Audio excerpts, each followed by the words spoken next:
Good evening, everyone. Good evening, Jai Hind. So I hope all of you are doing well, and I am properly audible and visual to all of you.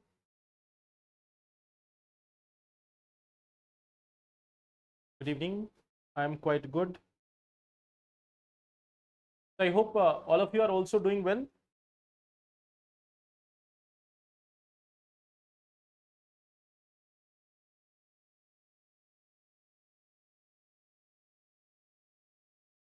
Good evening. Okay. So in the last session, we could not discuss some of the topics like we have discussed many such topics in the last session, but a few of them were remaining. Like we have discussed the bill for removal of PM, CM, and other ministers. We have discussed about other topics also, but there was two topics which was remaining in the last session. One was the bill with respect to gaming platforms, and there was another bill, like there was another news article which was with respect to defense procurement.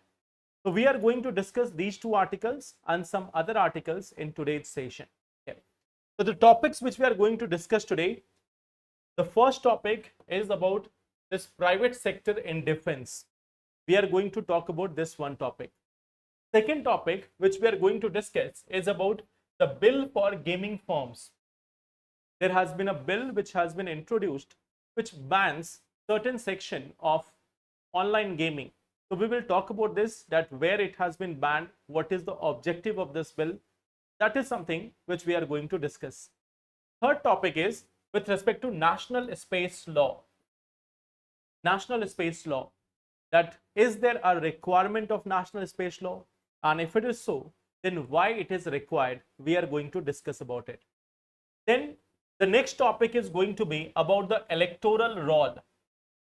The electoral roll, that recently there has been a lot of controversy about it, that Election Commission of India is not providing electoral roll in OCR format, means the one which can be easily understood by the computers or by the systems.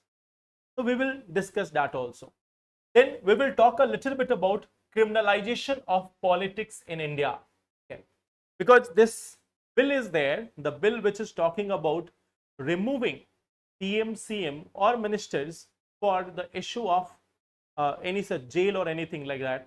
So we are going to talk about this, that what is the status of criminalization of politics in India. And finally, we will also talk about this Agni 5 ballistic missile. So these are the topics which we are going to discuss in today's session. So let's start first with some questions. The first one is this: the Supreme Court has to mandatorily give its opinion in cases of pre-constitutional treaties related presidential reference. The presidential reference automatically invalidates the pre-existing judgments of Supreme Court judgments. Pre-existing judgments of Supreme Court. Pre-existing judgments of Supreme Court. So here two statements are there. You have to tell which one is correct.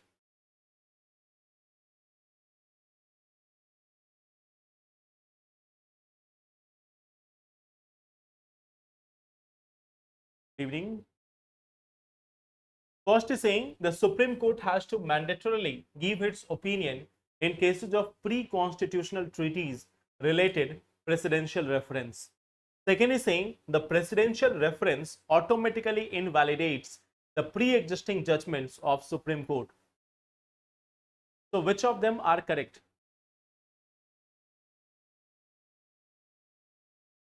What will be the answer here?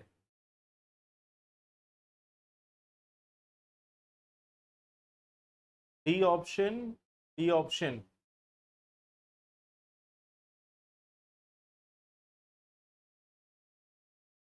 Anyone else? What will be the answer in this case? B or D?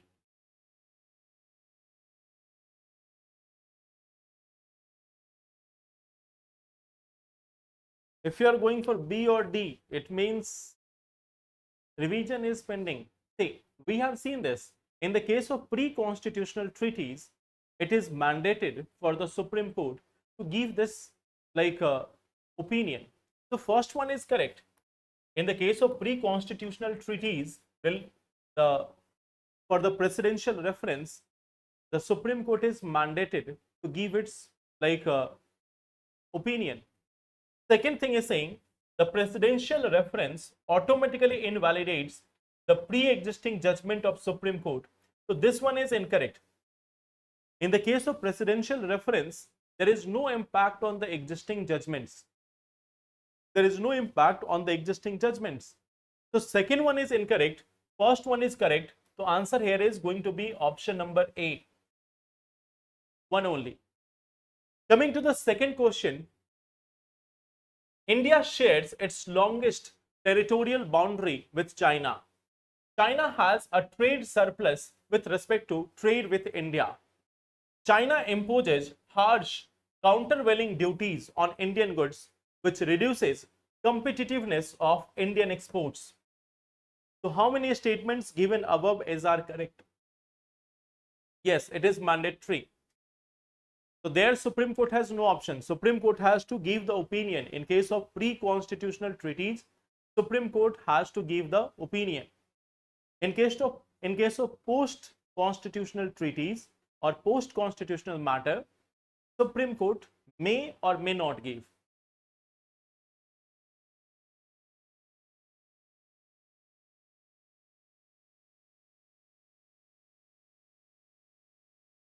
So here we are having the second question.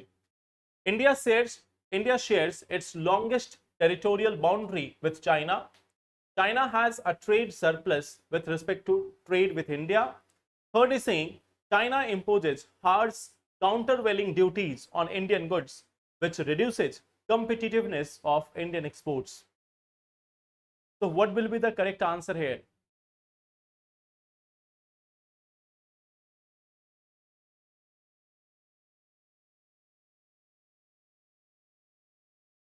B option.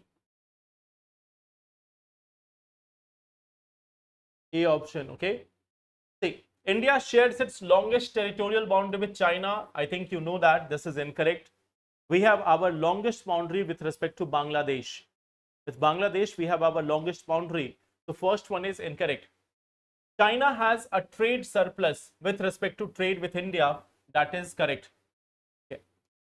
Third one is saying that China imposes harsh countervailing duties on Indian goods.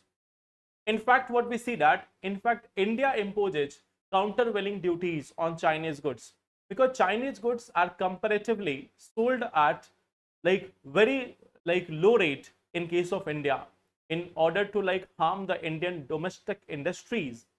In order to harm the industries in India, China is selling their goods at very low prices. So Indian government is imposing countervailing duties on Chinese good in order to prevent its impact. Okay. So this third one is incorrect. Answer will be option number A, that is only one.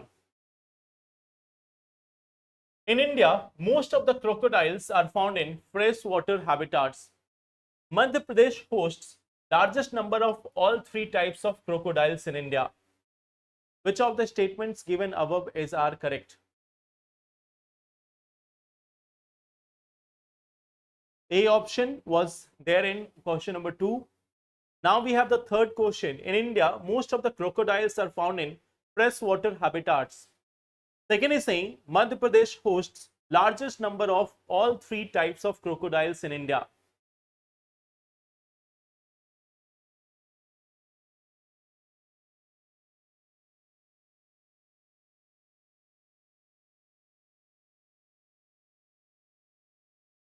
A option, D option, D option. Here what we can see, again, in India most of the crocodiles are found in freshwater habitat. That is incorrect. Even if you count the mugger, then also the population is less than 10,000. But we see that the estuarine crocodile, that is in very high number, and that is in the coastal areas, okay, or the brackish water. So this one option is incorrect. Madhya Pradesh hosts largest number of all three types of crocodiles. It is not possible because seawater crocodile or saltwater crocodile will not be there in case of Madhya Pradesh. Okay. So here what we see that the correct answer is option number D, that is neither 1 nor 2. I think today there has been better performance as compared to last 2 days. Now I think the answers, I think many of your answers were correct today. So let's start with our topic. The topic is about this: the private sector share in defense production. What we see that, like historically over the last 20 years, over the last 10 to 15 years also, India has been one of the top importers of weapon in the world. Although now the figure is changing. Now some of the European nations, Ukraine has emerged as the top importer of weapons. But what we see that in the recent times there has been more impetus or more focus on indigenous defense production. Indigenous defense production. And as a result of this, now what we see that around 22.5% of defense production, 22.5% of defense production, this has been there from private sector. This has been there from private sector. At the same time, when we are talking about like the total procurement, that is also quite high. Okay. So if we talk about the total defense production,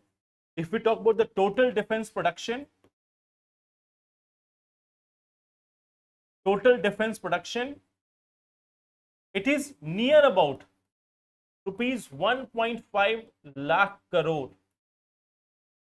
It is approximately rupees 1.5 lakh crore.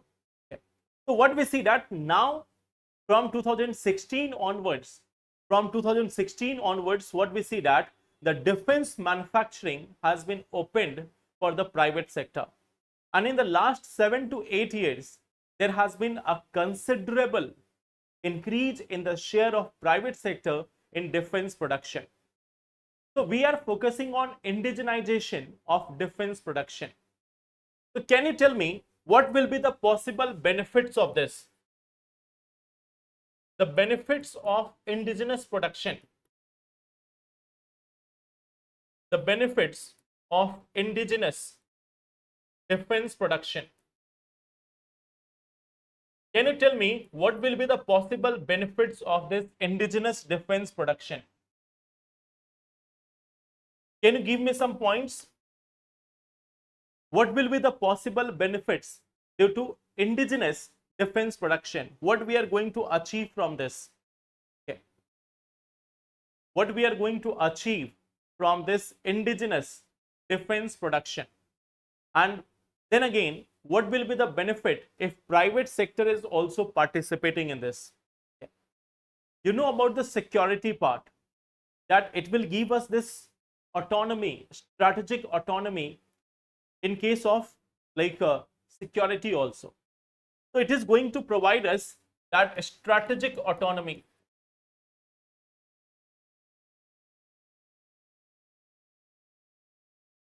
Security of the nation.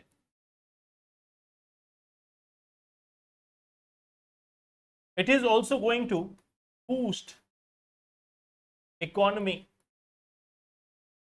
employment, and export. Okay. So it is going to promote this, or it is going to boost this employment, economy, and export from India. Okay.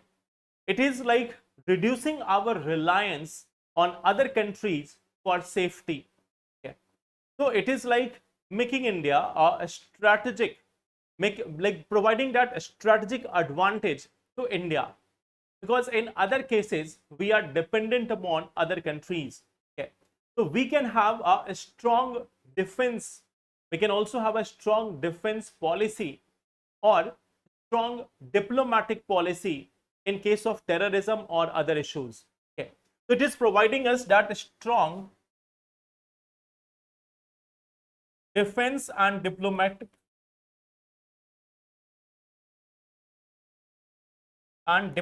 strength. Like, you may be aware about this, that Ukraine is having all the missiles, but there is a limitations on how and where they can use that missiles. So this is one part. When you have your own missile systems, when you have your own equipments, you don't have to worry about it. You don't have to ask from others where you can use it, where you cannot use it. Okay. So it is totally yours. You are the decision maker. Okay. So it is going to provide that strong defense and diplomatic strength. Okay. So this is one part, how it is going to help us. Then again, when we talk about the private sector, if it is participating in the defense, it is going to provide us more impotence. Why? There will be more investment, higher efficiency,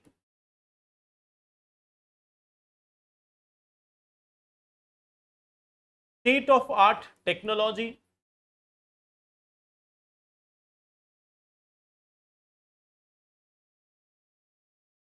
increase in export,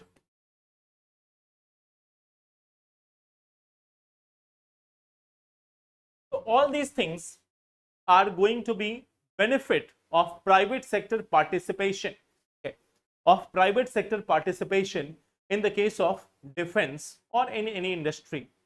So this is why we have been promoting the private sector participation in defense. And what we see that we have also started having the result of it. Okay.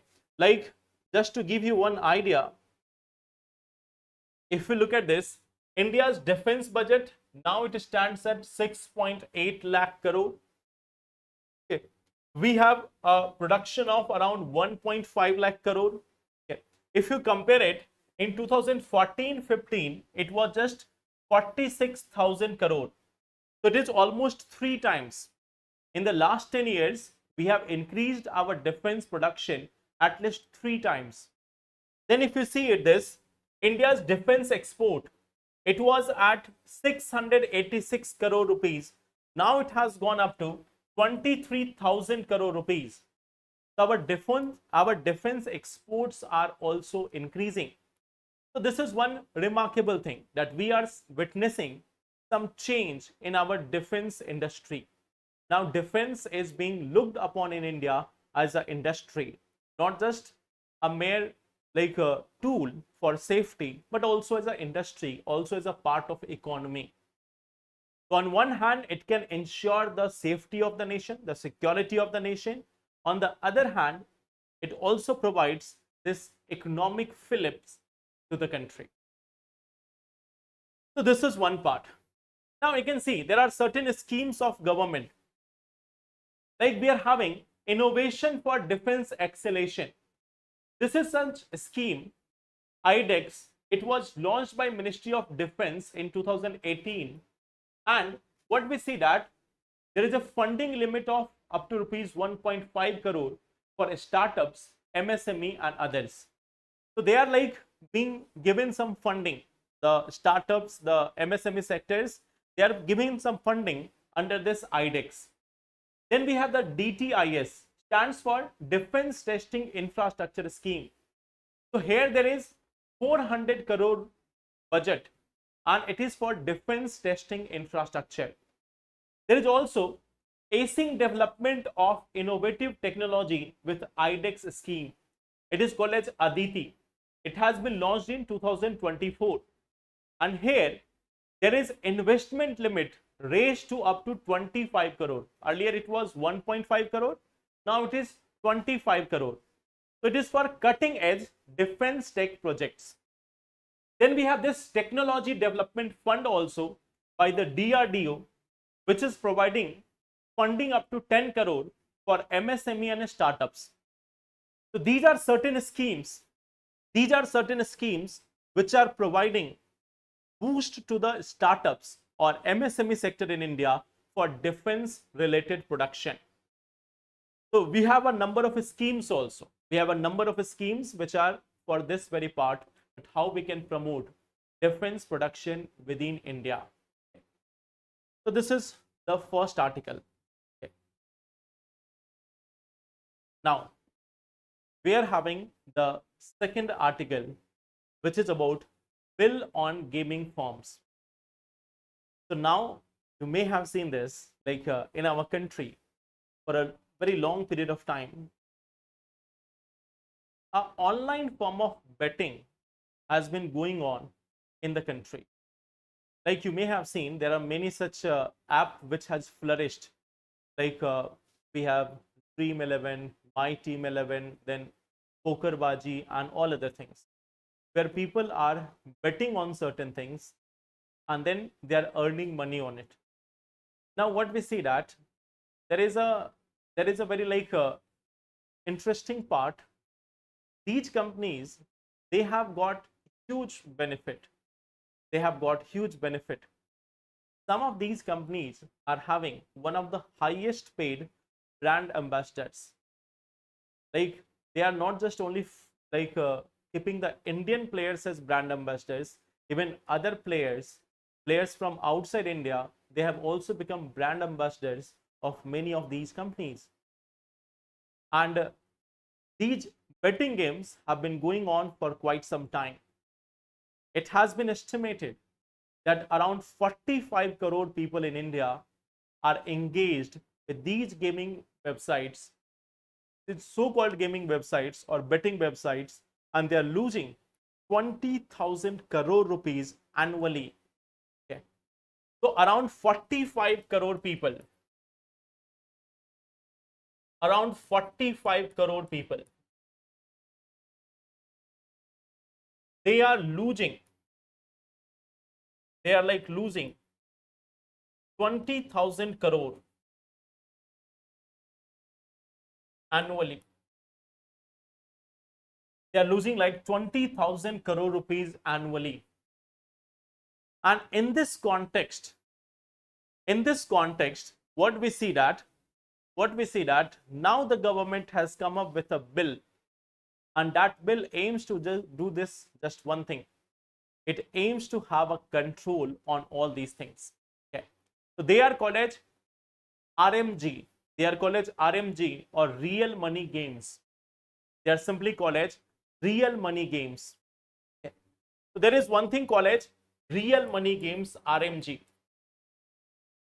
There is simply a ban on all these apps. There is a ban on all these apps. So this is the law, the Promotion and Regulation of Online Gaming Bill. Okay. So it says that there is going to be a ban on all these apps, and not only the apps, their advertisement has also been banned. Okay. So ban on advertisement.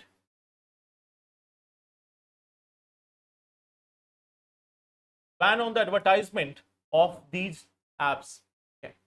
So any form of advertisement or promotion of these apps have also been banned. It is also providing there is going to be a penalty.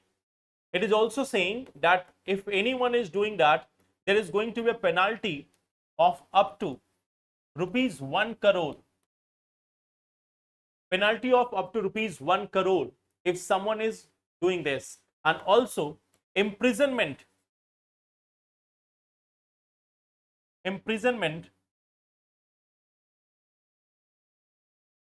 up to 3 years.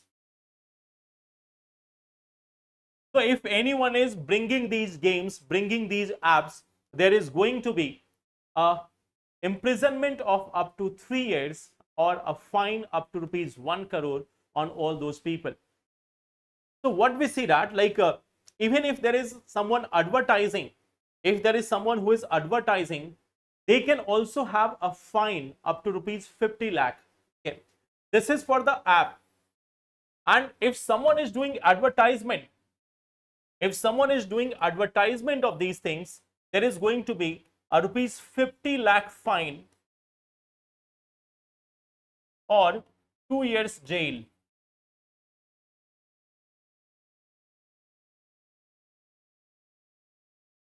So this is something which have been there. Okay.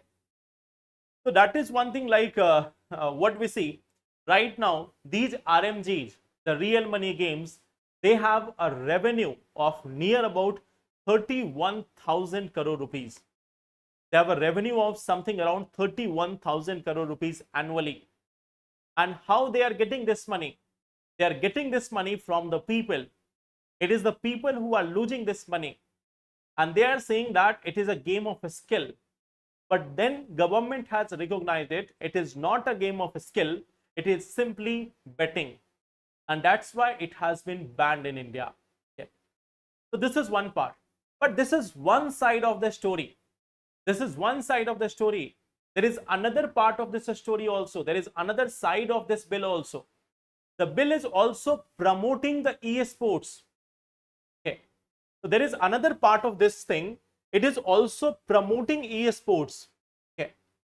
There is promotion of e-sports, and it has been recognized as a legal sport, training, policy support, and events. So if there is something real game, there is something which is about game, so it has been recognized. Okay. So there is also approval of social and educational games. So any such social or educational games, they are going to be like if they are promoting learning, awareness, and positive use, they are being promoted. It's not that there is a ban on every e-games. There is a ban on just the real money games. Game is not for money. Game is for game. Okay. So here what we see that restriction on real money games, like anything, all such advertisements, transactions, it has all been banned. Okay. There is going to be an online gaming authority which will monitor, register, and take action at national level. Okay. So this is one thing, that now there is going to be promotion of all these things, promotion of the good sports. Okay. So there is another part of this. It will promote creative economy. Okay. It will promote the creative economy. It will aim to make India the new hub of global gaming and tech export. Okay. It will lead towards e-sport, skill-based games, digital literacy, etc., etc. Okay. And even any such economic and social harm, it aims to protect the families from it. Okay. So any such deceptive or addictive real money games, only those have been banned. It's not that any gaming app has been banned or all gaming app has been banned.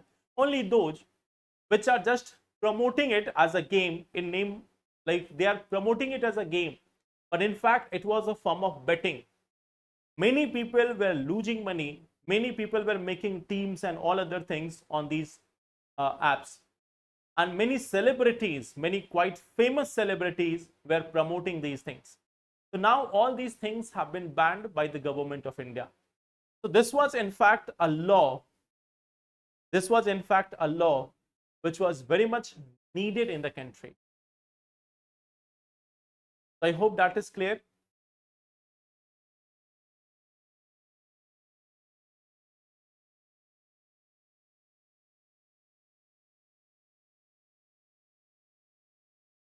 Any such aims, like there is Winjo, there is My Team 11, My 11 Circle, Dream 11, Pokerbaji, Rummy Circle, many such things were there. So this bill has been introduced. There will be some discussion, and after that it will come into effect. So there is some time before it comes into effect. So there will be some more discussion before this bill is going to be passed. Okay.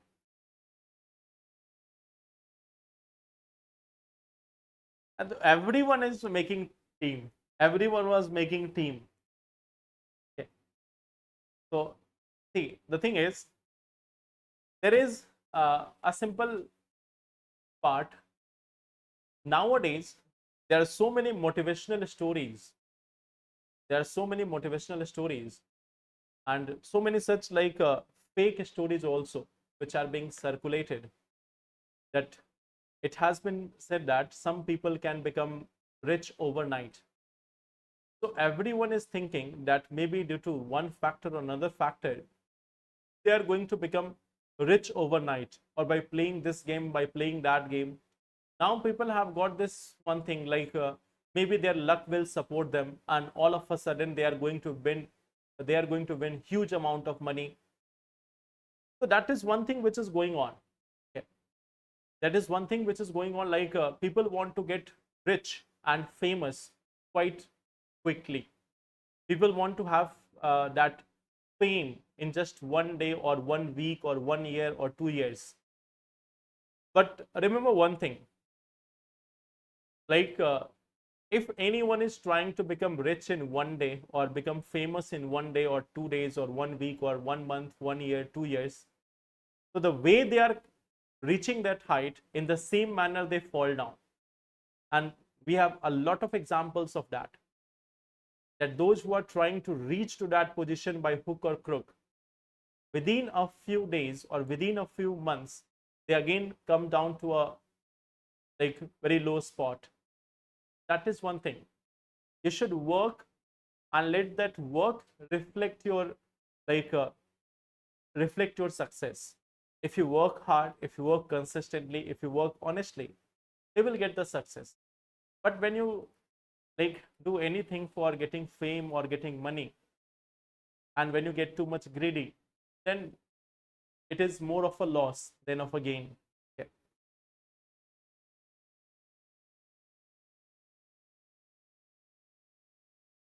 So this is one thing built on gaming forms. Now coming to the next part, there is also this one thing.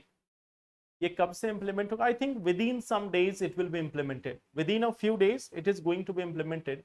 There is not going to be any such major like opposition to this. Okay. There may be some opposition from the industries, but I think within a few days, okay, I think in fact perhaps Parliament has passed this already, and maybe it will just go for the signing of the president. Perhaps it has been passed already by Parliament. Okay. Yes, ₹5 में 2 crore.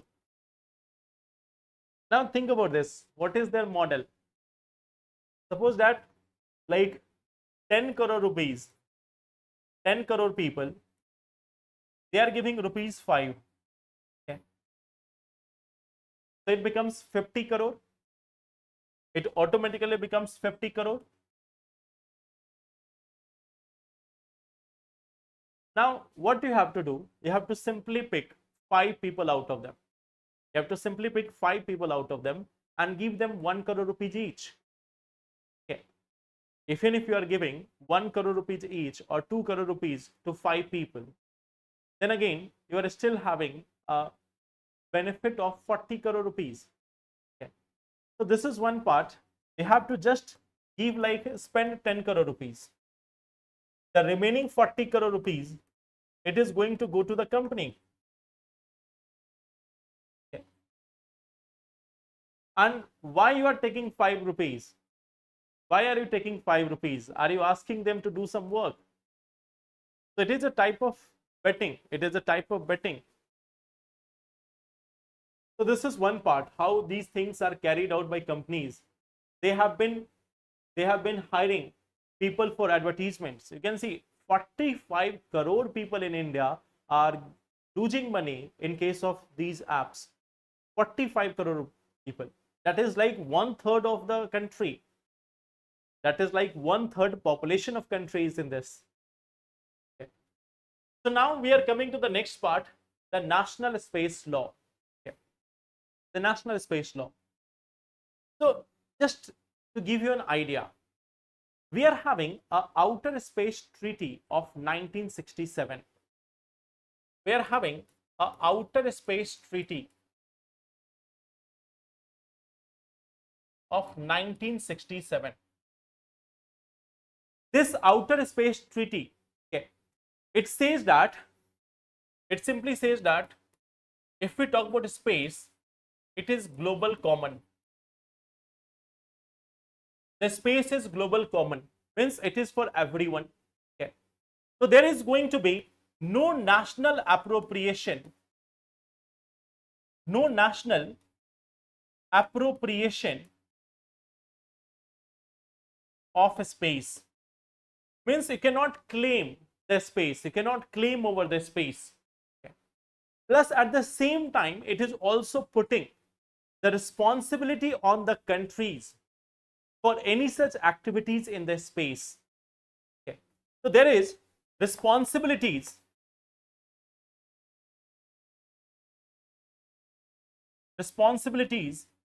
on countries for any activity in space. It may be from private sector or government sector. Like suppose that if a private sector is launching any satellite and if it is creating any challenge in the space, so who would be responsible for it? Will it be the private company? No. It will be the duty of the country. If there is a private company based in India, if they are launching some satellite, if that satellite is creating some problem in the space, or if it is falling down, if the debris are coming down and it is harming someone, who will be responsible? The responsibility is going to be of the country. So here we are seeing that there is an outer space treaty. It says that space is a global common, and at the same time, what we see that there will not be any such national control on space. Plus, if there is a space activity, if there is any challenge because of it, it is going to be the duty of the country, not the private companies. So country will be held accountable. Country has the accountability for this. Okay. So now the question is, why does India need a national space law? Why do we need the national space law? Okay. Like, first of all, what is the need? We are signatory. India is signatory to space treaties. India is a signatory to the space treaties. In order to give effect to its provision, we need a space law. The first thing is to give effect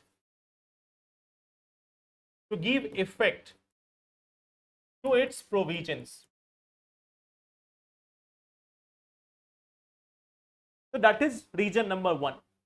Second part, if we look at this, rise of space sector or rise of India in space segment. Rise of India in space segment. We are having our own navigation system. We are having the solar probe. We have gone for Mangalyaan. We have gone for Chandrayaan. We have been planning for Bharatiya Antariksha Station. So India is among the top 6. India is among the top 6 space agencies of the world. Okay. So we are among the top 6 agencies of the world. Among top 6 space agencies of world.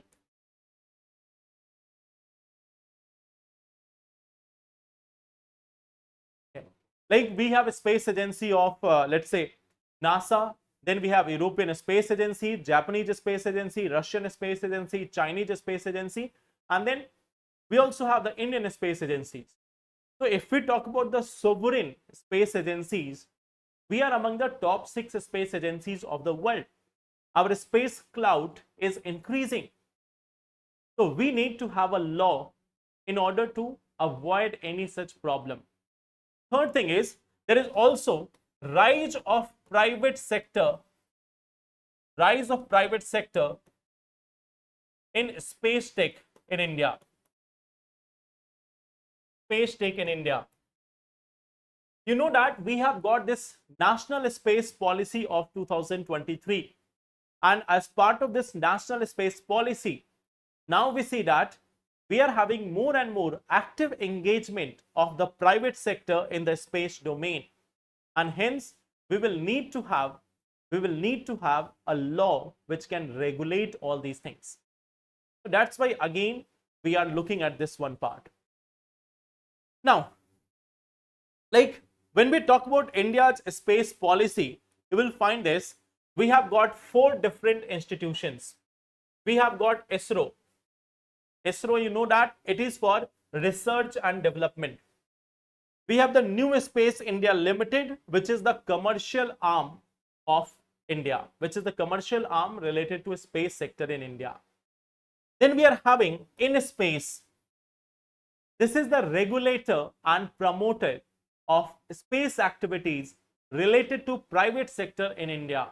If any private company has to launch a satellite, a navigation system, or a vehicle, they have to take the permission from InSpace. And Department of Space, it is for policy guidance. It comes directly under PMO. Okay. It is directly under the control of Prime Minister's office. Okay. So this is for the policy guidance, monitoring, execution, implementation, everything. So these are the 4 major agencies with respect to a space sector in India. So that is one thing, like why do we need a space law? That is one part of it. Now, there is one thing, there is one smaller issues. Okay. There is one small issue. The issue is about the machine readable electoral roll. Okay. So what is the issue here? What is first electoral roll? Electoral roll is basically the record of all the eligible voters in India. All the eligible voters in India. So this is one part. When we talk about electoral roll, what we see that it is basically the list of eligible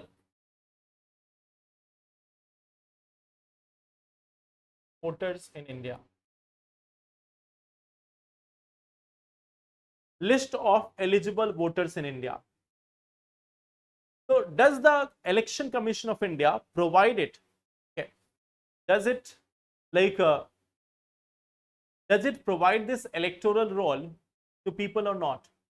You know that they provide it. They provide it to political parties.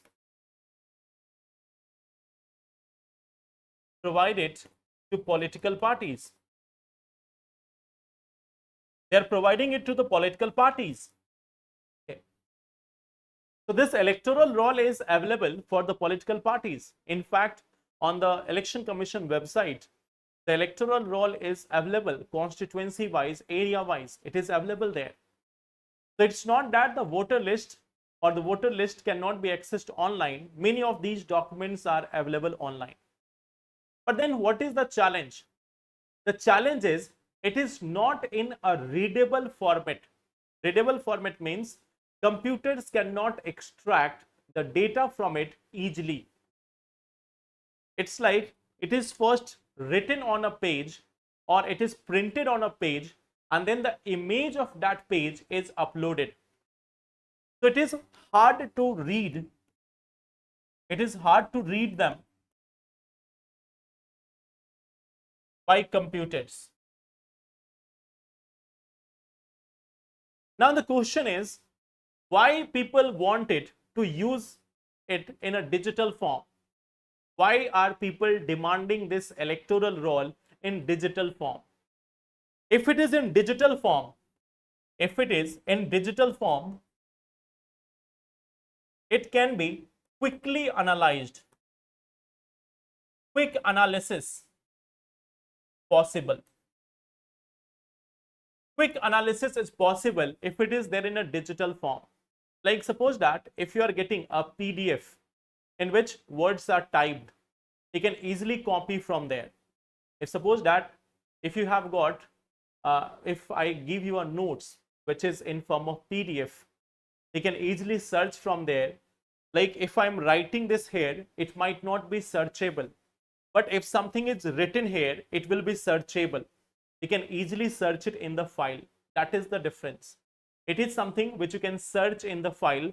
But if I'm writing something here, or if I have taken a snap of something and pasted it here, you will not be able to find it using PDF search in your laptop or computer. So now it is quite hard to detect, hard to analyze. So this is one reason. Now the thing is, like, if we are having it in digital form, so then what we will see that, like, it can be easily understood. But why the election commission is not providing it? Election commission says that it is due to privacy of the people. There is a possible misuse by foreign entities.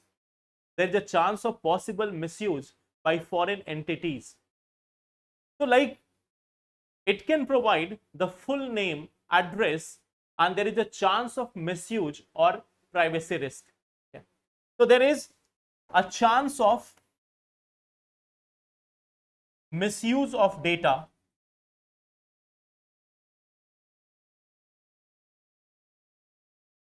and privacy risk.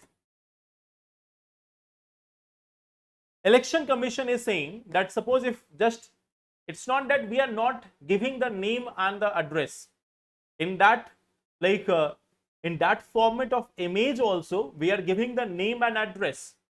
But the thing is, no one can search it easily. No one can search this easily. No one can easily search that data.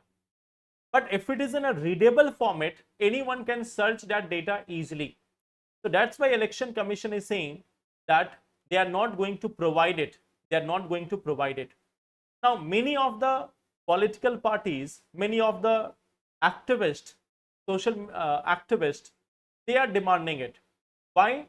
We have 99 crore voters in India. We have 99 crore voters in India.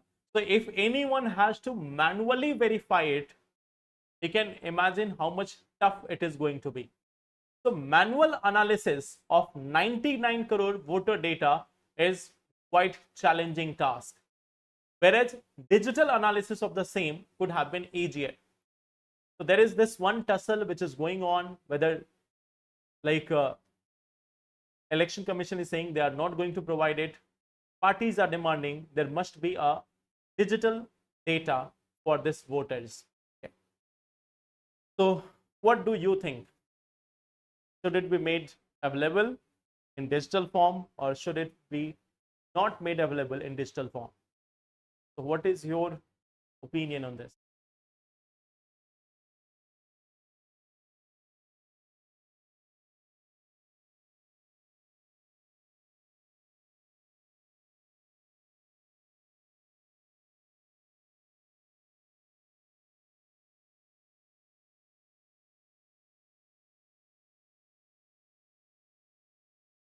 The electoral data, should it be made available? And if it is there, there is a possible misuse of it by foreign entities. So think about this. Think about this and then tell me later that what do you think about this? Should it be in digital format or not? Think about this and then let me know it about it later, that should there be a digital form of electoral roll or not. Okay. So let's come to the next topic. The next topic is just the same thing. There is this bill about the arrested ministers. Okay. So now we have already seen this one topic in the last session, that what is the provision. There is going to be modification in Article 75, Article 164 and others.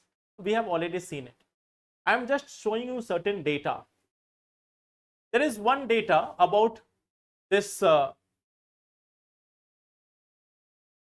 candidates.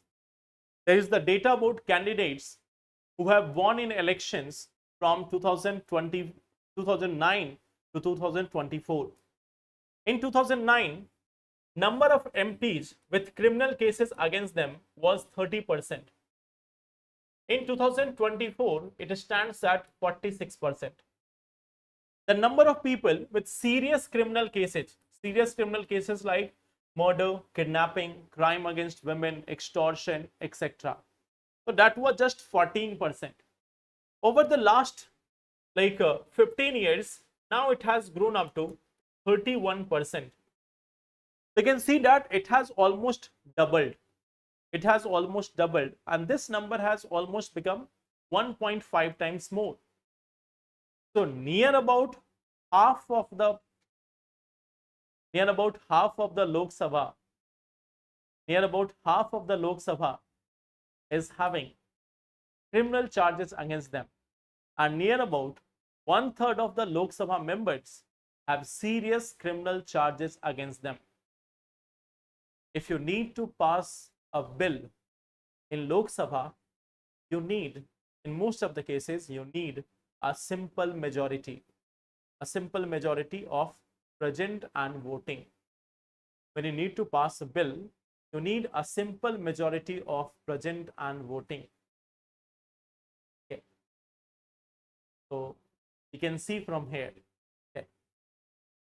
Then it is not about one party or other party. You can see there is list of multiple parties here. There are list of multiple parties here. They are also having significant number of people with criminal charges against them. So it is across the party. It is not about one party or other party or like any one of them. Almost all these parties are there who have given tickets, to MPs who are having. Just 1 second.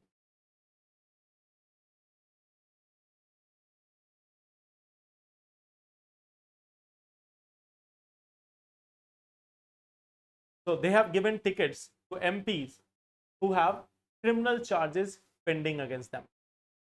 So you can see this one data. So that is the like, just give me 1 second. Jail तो क्रांतिकारी लोग जाते हैं.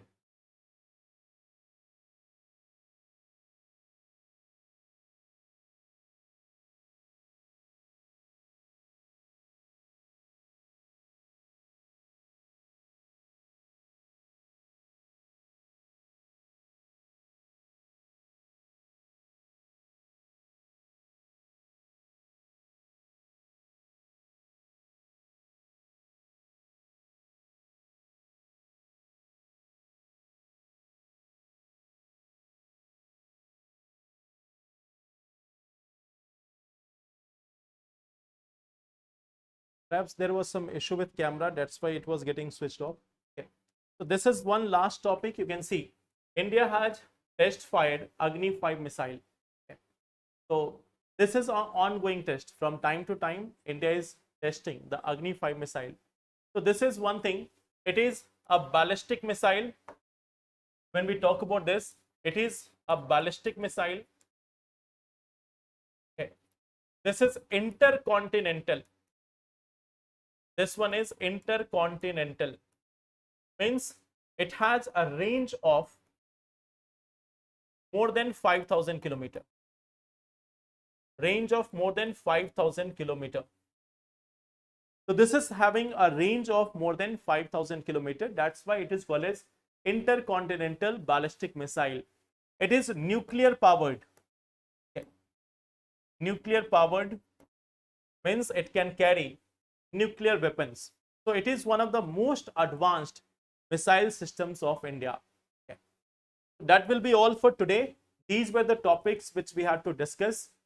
Like if you look at this, we have discussed all these topics now. Private sector in defense, bill for gaming firms, national space law, electoral roll, criminalization of politics, and Agni 5 missiles. Okay. Tomorrow we will be practicing questions on the basis of it. Read something about Agni 5 missile. I will ask questions from you. Okay.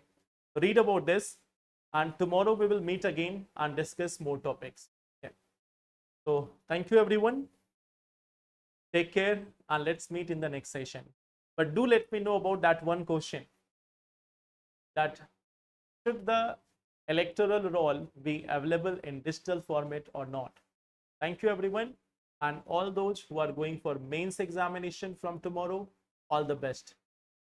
So give your best in the exam, and then like just focus, just be confident about yourself. You have worked a lot, just give your best in the exam.